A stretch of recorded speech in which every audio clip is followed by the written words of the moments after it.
আসসালামু আলাইকুম। মুক্তাস কিচেন থেকে আমি খালেদা মুক্তা আপনাদের সবাইকে জানাচ্ছি প্রীতিময় শুভেচ্ছা। আশা করি সবাই ভালো আছেন, সুস্থ আছেন, নিরাপদে আছেন। শীতের এই ভরপুর মৌসুমে গুড়ের পায়েস খাবো না তা কি হয় বন্ধুরা? একেবারেই না। তাই তো আমার প্রথম ডেজার্ট হিসাবে আমি গুড়ের পায়েস নিয়ে আসলাম। গুড়ের পায়েস করতে কি কি লাগছে উপকরণগুলো তাহলে চলুন এক নজরে দেখে নিই। বন্ধুরা, গুড়ের পায়েস করার জন্য এখানে আমি 1.5 লিটার লিকুইড দুধ নিয়েছি। এখানে আছে 1 কাপ গুঁড়ো দুধ আছে, আধা কাপ আছে পোলাও চাল, তারপরে আছে 1 কাপ আছে নারকেল কুড়ানো, 2 কাপ আছে গুড়। এটা আমি খেজুরের গুড়টা নিয়েছি। তারপরে এখানে আছে কাঠবাদাম আছে 7-8টা কাঠবাদাম, তারপরে কিশমিশ আছে 8-10টা কিশমিশ আছে। এটা আপনারা ইচ্ছা করলে এই জিনিসগুলো নিজেদের পছন্দ মতো পরিমাণটা দিলেই হবে। 2 টুকরো দারচিনি, 6-7টা এলাচ, আর 2টো নিয়েছি তেজপাতা। তো মোটামুটি এই লাগছে আজকের খেজুরের পায়েস করতে। এখন আমি চলে যাই, একটু চালগুলো আমি ভিজিয়ে নিই। এখানে আমি আধা কাপ চিনি গুঁড়া চাল নিয়েছি, আপনারা চাইলে বাসমতি চাল দিয়েও করতে পারেন। আমি এখানে পোলাও চাল নিয়েছি, আধা কাপ নিয়েছি। এটা আমি একটু পানি দিয়ে ভিজিয়ে রাখি। পানি দিয়ে চালগুলো একটু ভিজিয়ে রাখবো 15-20 মিনিটের মতো।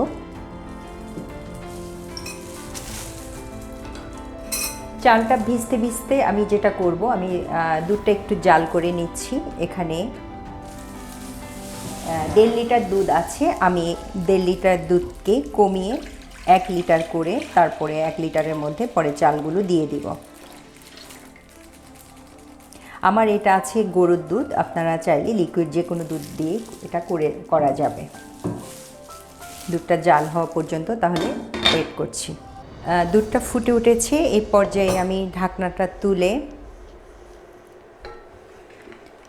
1 লিটারের মতো হয়ে গেছে। আমি ঢাকনাটা তুলে গরম মশলাগুলো দিয়ে দিচ্ছি। এখানে 2টো তেজপাতা, আর আমি পরিমাণটা আপনাদের আবার ডেসক্রিপশন বক্সেও দিয়ে দিব আপনাদের সুবিধার জন্য। দারচিনিগুলো দিয়ে দিচ্ছি, এলাচগুলো দিয়ে দিলাম, দিয়ে একটুখানি নেড়ে চেড়ে আমি চালগুলো দিয়ে দিচ্ছি। আমি এরই মধ্যে চালগুলো ধুয়ে নিয়েছি। আর আমি এখানে যেহেতু পায়েস রান্না করছি সেই জন্য আমি চালগুলো আর ভেঙে দিব না। যদি ফিরনি রান্না করতাম তাহলে আমি একটু চালগুলো ভেঙে দিতাম। এই পর্যায়ে আমি চালগুলো আস্তই রেখেছি, যেহেতু আমি পায়েস রান্না করব সেই জন্য চালগুলো আস্তই রেখেছি। জাস্ট একটুখানি ভালো করে সাদা পানি আসা পর্যন্ত ধুয়ে নিয়েছি। সবগুলো দিয়ে দিলাম। একটু নিচ থেকে নাড়তে হবে, বলক আসলে আবার নিচে লেগে যাওয়ার সম্ভাবনা থাকে। সেজন্য চুলার আগুনটাও আমি মিডিয়াম লোতে রেখেছি। এইভাবে আমি 15-20 মিনিটের মতো রান্না করব, যেন ভালো করে চালগুলো যেন ভালো করে সেদ্ধ হয়। 15-20 মিনিট পরে আমি আবার ফিরে আসছি। 20 মিনিটের মতো রান্না করলাম, চাল অনেকখানি সেদ্ধ হয়ে আসছে।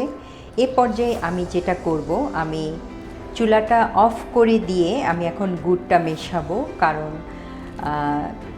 গরম দুধে যদি আমি গুড়টা মেশাতে যাই সেক্ষেত্রে দুধটা ফেটে যাওয়ার সম্ভাবনা থাকে। এই জন্য বন্ধুরা সবসময় এই কাজটা করবেন আপনারাও। দুধটাকে ঠান্ডা করে তারপরে গুড়টা মেশাতে হবে। আর না হলে গুড়টাকে আমি একটু গ্রেট করে নিয়েছি। আর যদি ঠান্ডা না করে মেশান তাহলে আরেকটা কাজ করতে পারেন, সেটা হলো গুড়টাকে একটুখানি পানি দিয়ে সিরাপ করে তারপরে মেশাতে পারেন, তাহলে আর সেই সম্ভাবনা থাকবে না। যদিও ভালো গুড়ে ফেটে যাওয়ার সম্ভাবনা থাকে না, তারপরেও গুড় কীরকম পড়ে সেটা তো কারো হাত নেই। সেই জন্যেই নিয়মটা বলে দিলাম যে দুধটা ঠান্ডা করে তারপরে গুড়টা মেশালে সবচেয়ে ভালো। একদমই নতুন গুড়, দেখতে পাচ্ছেন কতটা সফট। শীত আসলেই এই পায়েসটা না খেলে যেন একেবারেই চলে না। পিঠাপুলি যেমন শীতকাল ছাড়া জমে না, তেমনি গুড়ের পায়েসটাও কিন্তু শীতকাল ছাড়া ওরকম জমে না। শীতকালেই যেন এটার পারফেক্ট সময়। আমি পুরোপুরি মেশানো পর্যন্ত আমি চুলার আগুনটা কিন্তু অফই রেখেছি। তারপরেও কথা আছে বন্ধুরা, যদি মনে করেন যে গুড়টা আরেকটু মিষ্টি লাগবে, আপনাদের টেস্টের উপরে, লবণটা যেমন নিজস্ব স্বাদ অনুযায়ী দিতে হয়, তেমনি মিষ্টিটাও কিন্তু সেম, মিষ্টিটাও আপনার স্বাদ অনুযায়ী দিবেন, কম বেশি বাড়িয়ে কমিয়ে নিতে পারেন। আমি আমার টেস্ট অনুযায়ী দিয়েছি। মেশানো হয়ে গেছে, এ পর্যায়ে আমি চুলার আগুনটা ধরিয়ে দিলাম। একটু মিডিয়াম লোতে রাখতে হবে।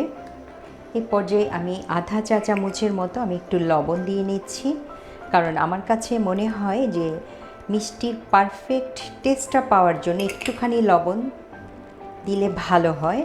তবে এটাও একেবারেই অপশনাল, আপনারা যদি না দিতে চান এটা না দিলেও চলবে, বাট আমি মিষ্টির পারফেক্ট টেস্টটা পাওয়ার জন্য একটুখানি লবণও দিই।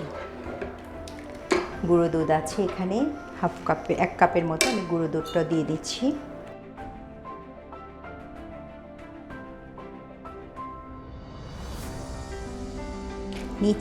একেবারে নিচ থেকে নাড়তে হবে, নাহলে কিন্তু নিচে লেগে যাওয়ার সম্ভাবনা থাকে।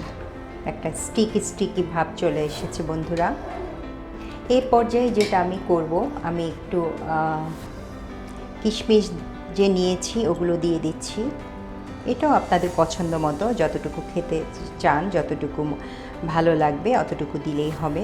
আমি আমার পছন্দ মতো দিয়ে নিলাম। খুবই সুন্দর একটা কালার এসেছে। এই পর্যায়ে যেটা আমি করব বন্ধুরা, আমি এখানে নারকেল কোড়ানো রেখেছি, আমি একটু নারকেল কোড়ানো দিব। নারকেলটাও কিন্তু পুরোপুরি অপশনাল, এটা চাইলে দিতে পারেন, না চাইলেও কিন্তু না দেওয়া যাবে, বাট আমি এখানে নারকেলটাও দিব। নারকেল দিলে কিন্তু খুব ভালো লাগে খেতে। ভীষণ সুন্দর একটা স্মেল পাচ্ছি বন্ধুরা। এটা অবশ্যই বাড়িতে তৈরি করে খাবেন, না হলে কিন্তু বড় একটা মিস করা হবে। পায়েসটা ঠান্ডা করে তারপরে ফ্রিজে রেখে কিন্তু খেলে দ্বিগুণ স্বাদ পাওয়া যায়।